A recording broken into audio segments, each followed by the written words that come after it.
Dans l'épisode précédent, nous nous sommes rendus dans le Fjordland afin de faire une croisière à Milford Sound.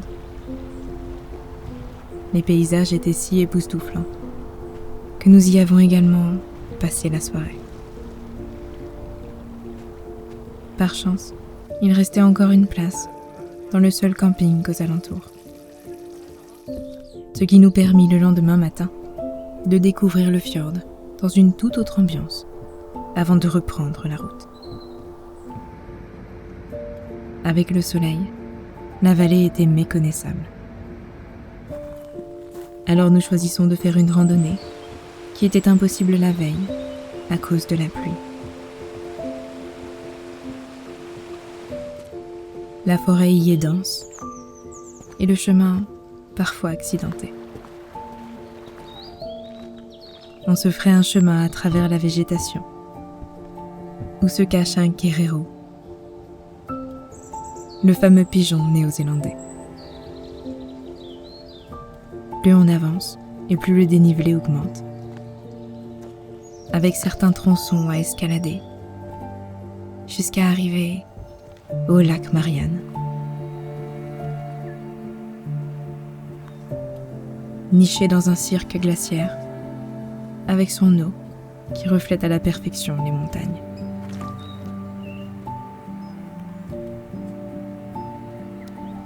C'est avec un petit air de déjà-vu que nous quittons ce paysage qui nous rappelle la Haute-Savoie. Plutôt fiers de cette randonnée accomplie. On est parti d'ici et on a remonté à pied tout ça jusqu'au lac qui est là.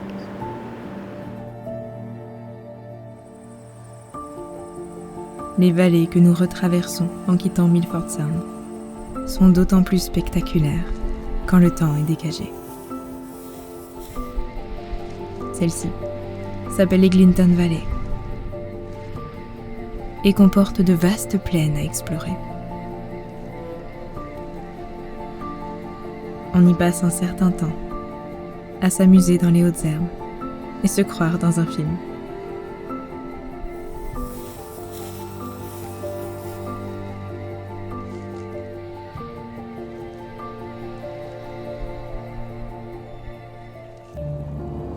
Il était temps de quitter la région des fjords pour rejoindre les Catlins, tout au sud de la Nouvelle-Zélande.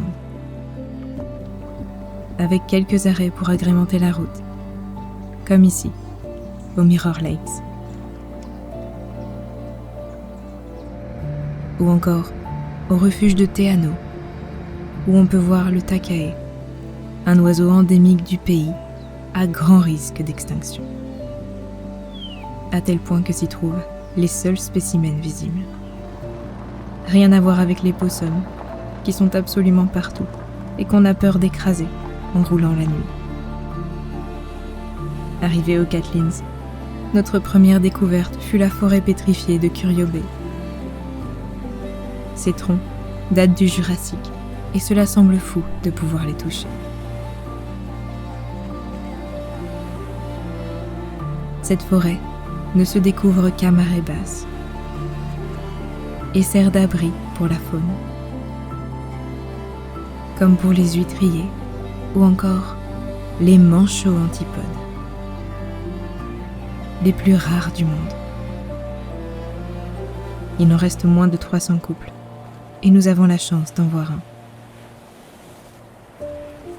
Ces arbres changés en pierre appartenaient à des espèces qui existaient à l'époque des dinosaures. Et nous sommes restés un moment à s'imaginer marcher dans leurs pas. Le pôle sud est là, à 4500 km. En effet, nous n'en avons jamais été aussi proches. À moins qu'on y mette les pieds un jour. Ceci dit, ce serait un tout autre type de voyage. Rien à voir avec les chemins aménagés que l'on peut retrouver ici, comme celui qui mène à cette cascade.